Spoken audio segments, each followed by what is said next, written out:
نو ما ستاسو مخکې د پیغمبر علیه الصلاۃ والسلام حدیث قدسی پیش کړي. په حدیث قدسی کې الله تعالی بندگانو ته یو څو مختصر خبرې کوي. یو خبره دا و چې یا عبادی انی حرمت الظلم علی نفسی، اے بندگانو ما پر ځان باندې ظلم حرام کړی دی.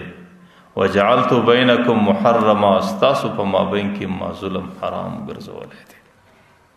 او تاسو ظلم مفر لکوئ، تاسو زما عادت په خپل زندگی کې خپل کړئ. او دویمه خبره الله تعالی دی بندگانو ته دا کوي، یا عبادی کلکم ضال، تاسو ټول گمراهان وست، نا خبر وست، نا پوه وست، الا من هدیته، چې د کم چا په نصیب کې ما هدایت وګرځوي. د هدایت خزانه، د هدایت طاقت زما په لاس کې دی. فاستهدونی اهدیکم، اے خلکو په هر څه کې زما سره هدایت غواړئ، زه به تاسو ته هدایت کوم. الله تعالی وایي هدایت زما په لاس دی، پر حق لاره برابرول زما په لاس کې دی، او انسان ته د انسانیت لاره ورښول دا زما په لاس کې دی.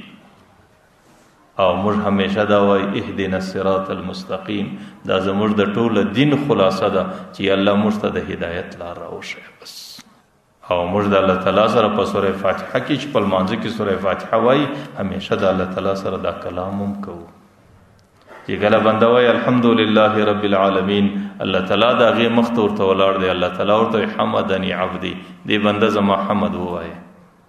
چې کله بنده وایي الرحمن الرحیم، الله تعالی ورته اثنا علی عبدی، دی بنده زما ثنا بیان کړه. چې کله بنده وایي مالک یوم الدین، الله تعالی وایي مجدنی عبدی، دی بنده زما بزرگی بیان کړه. چې کله بنده وایي ایاک نعبد و ایاک نستعین، الله تعالی ورته هذا بینی و بین عبدی، ای بنده زما او ستا په مابین کې بس دغه فیصله ده چې ته به عبادت زما دپاره کوې او ته به کومک و استعانت زما څه غواړې، زه به دې مدد کوم. اخر ورته بنده چې فیصله وسو زما او ستا په مابین کې، ولعبدی ما سأل، ای بنده سوال وکړه چې څه غواړې.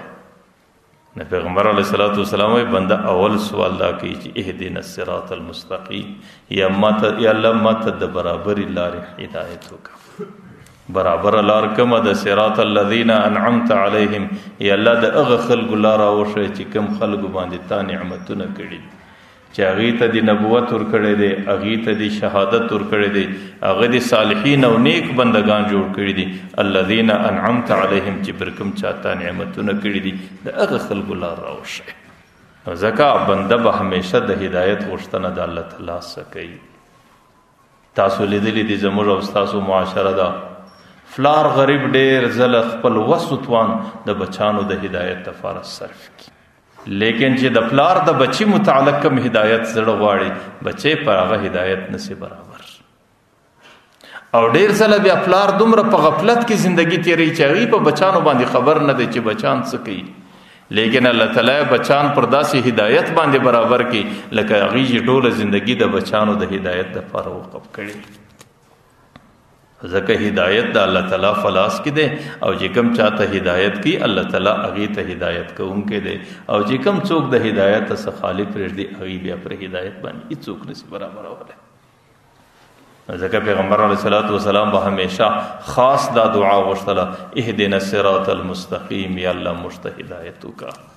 او پیغمبر علیه الصلاۃ والسلام به ډېر ځله دا اللهم اهدنی، اللهم اهدنی، یا الله موږ ته هدایت وکړه. اللهم سددنی، یا الله موږ پر حق لار باندې برابر کړه. نو د هدایت غوښتنه به الله تعالی انسان همیشه د الله تعالی څخه کوي. زموږ د بزرګانو به دا عادت او په هر عمل کې د خپل رب څخه هدایت غوښتل. زموږ د بزرګانو به دا عادت چې کله به لوی کار ورلرالی مخله، نو هغوی به د الله څخه د هدایت غوښتلو طریقه استخاره کوله.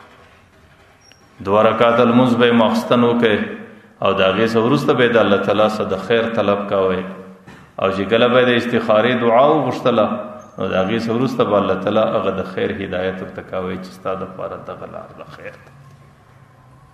لیکن زموږ بزرګانو به چې کله خبره به لنډه راله، مختصره به راله، او بیا به د هغې سړي سره دا دعا د غوښتلو موقع نه وه، شپه به نه وه، فیصله به لنډه غوښته شوه، بیا به پیغمبر علیه الصلاۃ والسلام د امت ته دا هدایت بیانوي چې تاسو مختصره استخاره کوئ، اللهم اغفر لي واختر لي، بس اللهم اغفر لي، الله زما د لپاره خیر اختیار کا چې په دې مسله کې زما د لپاره کومه د خیر خبري خدای دغه فیصله وکړي. بیا چې به کله دا دعا وکړه د دې دعا سره وروسته به الله تعالی ته متوجي چې الله تعالی به کومه د خیر خبره په دماغ کې ورواچوله، بس دستي به په هغې باندې عمل وکړي. نو الله تعالی بندگانو ته وایي ای بندگانو هدایت زما په لاس دی، تاسو چې پیدا سو تاسو ټول نه خبره خلق واست په هیڅ باندې پوهېدلی نه الا من هدیته چې کوم چاته هدایت ما وکړي. اوس هم د هدایت قدرت زما سره دی، د هدایت خزانه زما سره ده، د هدایت اسباب زما سره دي. نو فاستهدونی زما سره هدایت همیشه غواړئ، نو اهدیکم زه به تاسو ته هدایت کوم.